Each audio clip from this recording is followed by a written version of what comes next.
शांति 20/1/2022 की मुरली है।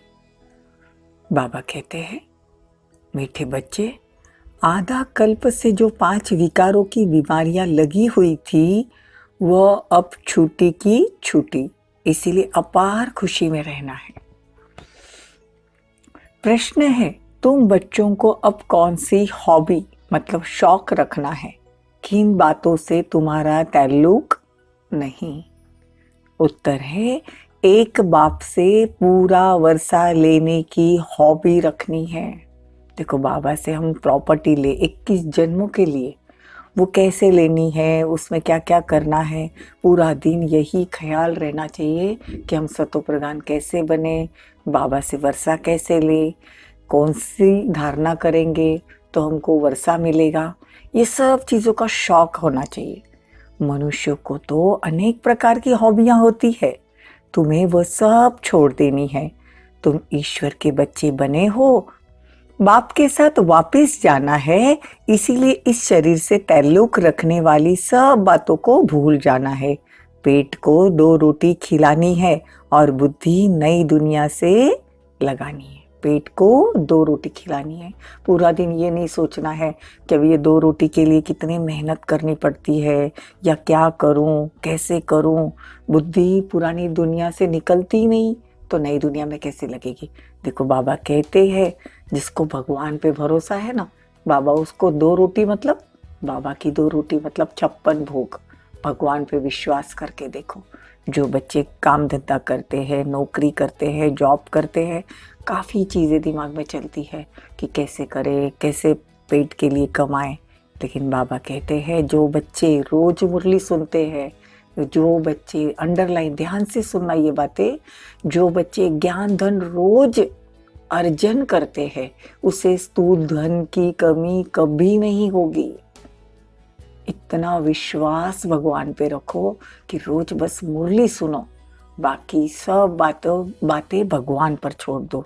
तो बाबा कहते, तुम्हारी बुद्धि में सिर्फ बाबा और वर्षा होना चाहिए, बाकी सब जिम्मेदारी बाबा को दे दो। क्या होगा, कैसे होगा, पेट के लिए कमा रहे हैं तो बाबा इतना देगा जितना आप सोच भी नहीं सकते। लेकिन हम सोच कर अपनी बुद्धि को व्यर्थ बातों में लेके जाते हैं। तो अभी वो समय भी इतना नहीं रहा है। गीत है, जिसका साथी है भगवान, उसे क्या रोकेगा आंधी और तूफान। ओम शांति। जो भी अनन्य महावीर अडोल बच्चे हैं, वो समझते हैं कि अनेक प्रकार के मनसा तूफान भी आएंगे और कैलमिटीज, बीमारियां आदि भी आएंगी, क्योंकि अब पिछाड़ी का पॉम्प है। माया खूब झोंके लगाएगी। जो पक्के निश्चय बुद्धि है, उन्हों को तो मालूम पड़ता है कि शरीर के हिसाब किताब भी चुकते होंगे। जब कोई बीमारी छूटने पर होती है तो खुशी होती है। अब हम इस बीमारी से छूटने वाले हैं, तुम जानते हो, बाकी थोड़े रोज है। ये 5 विकारों की बीमारी आधा कल्प की लगी हुई है, जिससे मनुष्य अजामिल जैसे पाप आत्मा बन जाते हैं। ऐसी दुनिया अब थोड़े रोज है। यह बीमारियां छोटी की छोटी। देखो बाबा क्या कहते हैं, दुनिया तो इन बातों को नहीं जानती। बाबा कहते, वो लोग तो हाय हाय करते हैं। घटनाएं तो तुम देख रहे हो ना, लेकिन इन सब बातों से तुम्हारा कोई ताल्लुक नहीं। तुमको इसमें डरने की भी कोई बात नहीं। थोड़ा समय है, पेट के लिए 2 रोटी खिलानी है। इसीलिए बाबा हमेशा कहते, दाल और रोटी खाओ, प्रभु के गुण गाओ। और भगवान ने ये भी वायदा किया है कि अंत समय में जब दुनिया वालों की हालत बहुत खराब होगी, बाबा कहते, मैं तुमको दाल रोटी खिलाऊंगा। करना क्या है, सिर्फ भगवान पे निश्चय, भगवान से प्यार, भगवान से बातें। कोई भी बात अगर दिल में आती है ना, तो बेझिझक बाबा को बोलो कि बाबा, आप बोलते तो हो ऐसा मुरली में, लेकिन ये मनसा में तूफान आते हैं, ये बातें बहुत दिमाग में चलती है। बाबा कहते हैं, जितना आप सर्जन को बताओगे, बीमारी खत्म हो जाएगी। बाबा कहते, सिर्फ करना क्या है, मुझे याद करना है। ये साजन भी बड़ा विचित्र है। विचित्र होने के कारण उसको पूरा याद नहीं कर सकते। विचित्र, विचित्र मतलब जिसका कोई चित्र नहीं। देखो देवताओं के चित्र है तो हमको याद करना आसान हो जाता है, गुरुओं के चित्र है उनको भी याद कर लेते हैं, लेकिन परमात्मा का ज्योतिर्बिंदु जो चित्र है, मतलब जो निराकार है, जिसका कोई शरीर का चित्र नहीं है, उसको याद करने में मेहनत है। बाबा कहते ये भी नई रस्म है, आत्मा और परमात्मा का मिलन। देखो भगवान को याद करना है तो ये विचित्र बाप को विचित्र होकर याद करेंगे, खुद को भी आत्मा समझ उस परमात्मा को याद करेंगे। अभी तुमको सिखलाने वाला बाप है, वही ज्ञानेश्वर और योगेश्वर है। ईश्वर जो अपने साथ योग लगाना सिखाते हैं, और ज्ञानेश्वर माना ईश्वर में ही ज्ञान है। देखो बाबा कौन है? ज्ञानेश्वर योगेश्वर। बाबा कहते रोज बाबा के पास आकर बाबा के सामने बैठकर बाबा से मीठी मीठी बातें करनी है। बाबा कहते मुरली तो सब तरफ जाती है, मुरली सुनकर फिर सुनाते भी है, बहुत सर्विस करते हैं, वो अच्छा उच्च पद पा लेते हैं। मेहनत तो है। देखो बाबा की जो मुरली, अभी तो देखो अभी बहुत आसान हो गया, अभी तो व्हाट्सएप पे भी आप बैठे बैठे मुरली सुन रहे हो ना, यूट्यूब पे सुन रहे हो और व्हाट्सएप पे पढ़ भी लेते हो। बाबा कहते मुरली सुननी है और फिर सुनानी भी है। हाँ, मेहनत करेंगे, जितनी सर्विस करेंगे तो बाबा कहते अपनी नब्ज आप ही देखो कि हम क्या पद पाएंगे। बाबा हमेशा बच्चों को सर्विस के लिए प्रोत्साहन करते हैं। बाबा को मालूम है जितना बच्चे सर्विस करेंगे उतना उच्च पद पाएंगे। तुम बीके हो, सबसे हेड हो, तुम जगत माताएं हो, मर्तबा भी माताओं का है।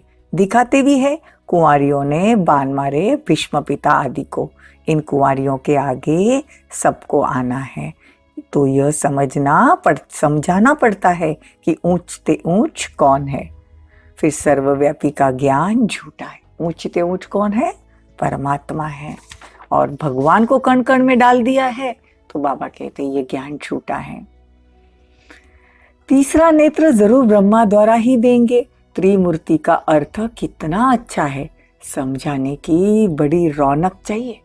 भगवान का ज्ञान सुनाने की भी रौनक चाहिए और सुनने की भी रौनक चाहिए। नशे से अगर मुरली सुनते हैं और सुनाते हैं तो सामने वाले को तीर लगता है। तो जो अच्छा उस्ताद होगा उसको समझाने की प्रैक्टिस होगी। दिन प्रतिदिन किसी को समझाना बहुत सहज होता जाएगा। पूछना चाहिए, परमपिता परमात्मा आपका क्या लगता है? कहते हैं बाप है नई दुनिया का रचता। सतयुग में देवी देवताओं का राज्य था, जरूर उन्हों को प्रॉपर्टी मिली होगी परमपिता परमात्मा से। राजयोग सिख राजा ही पाते हैं। किसी को भी जाके पूछो भगवान से आपका क्या रिश्ता है। मंदिरों में जो देवता है, देखो कभी कोई कृष्ण के बारे में, कोई कृष्ण के मंदिर में मिल जाता है तो पूछो ये कृष्ण कितना प्यारा है ना, तो कहेंगे हाँ। बोले इसको बनाने वाला कितना प्यारा होगा, तो कहेंगे हाँ। तो बोले किसने बनाया?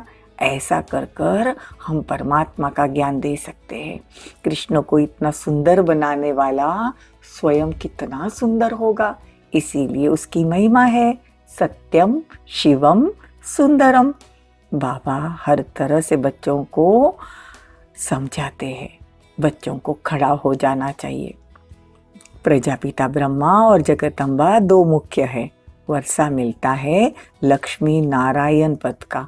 बच्चों को बहुत प्रकार से समझाते हैं।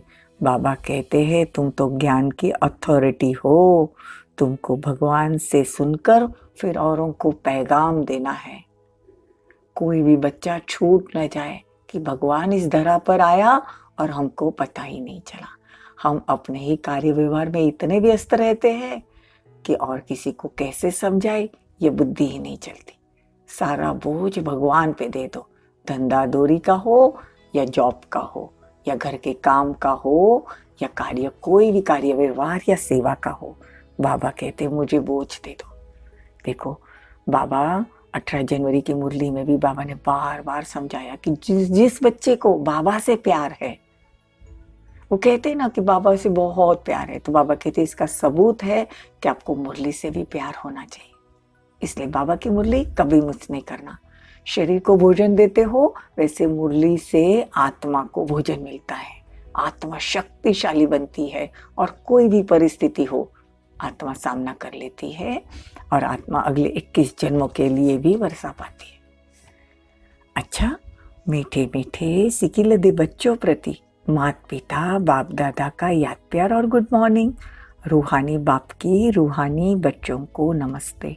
हम रूहानी बच्चों की रूहानी माता पिता बाप दादा को याद प्यार, गुड मॉर्निंग, नमस्ते, थैंक यू, बहुत बहुत शुक्रिया।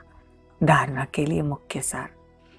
पहला पॉइंट, विजय माला में आने के लिए मम्मा बाबा के समान सर्विस करनी है। मुरली धारण कर फिर सुनानी है। चलन बड़ी रॉयल रखनी है। मुरली धारण कर, ये जो मुरली बाबा कहते हैं कि ऐसे नहीं ऐसा करना है, ऐसे नहीं ऐसे करना है, तो वैसे करके मतलब धारण करके फिर दूसरों को सुनानी है। और अपनी चलन बड़ी रॉयल रखनी है, क्योंकि हम रॉयल फैमिली में जाने वाले हैं, लक्ष्मी नारायण रॉयल फैमिली के, तो हम बच्चे भी रॉयल फैमिली के।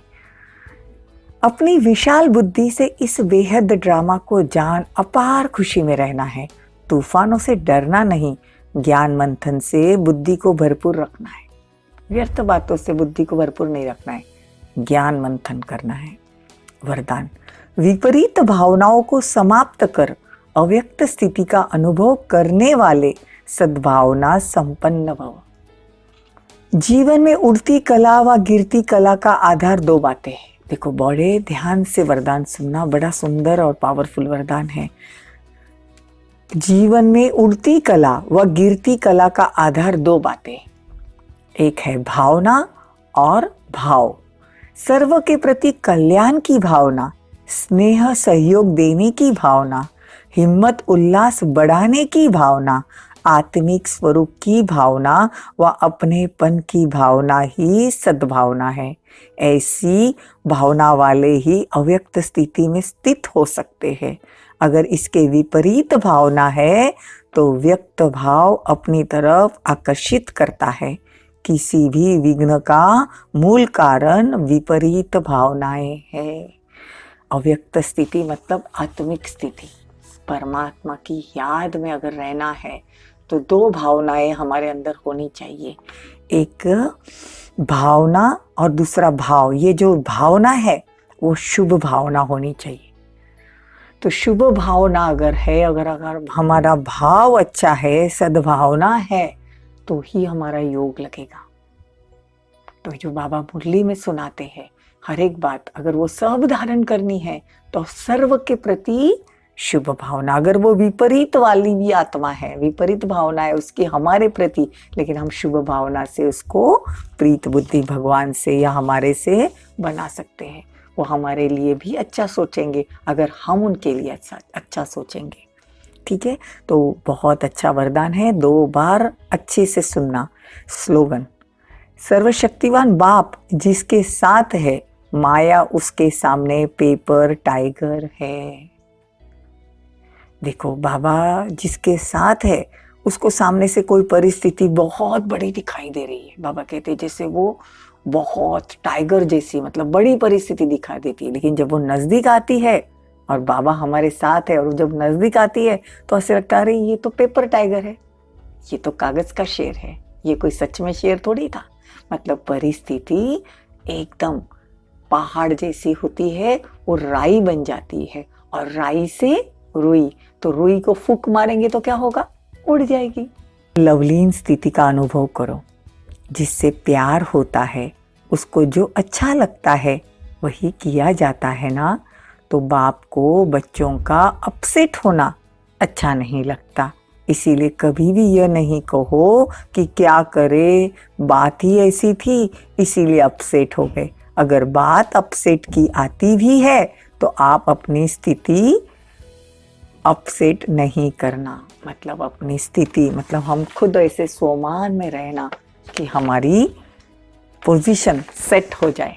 अगर सेट सोमान की सेट में सिट पर सेट है तो फिर अपसेट नहीं होंगे। ओम शांति। ओम शांति।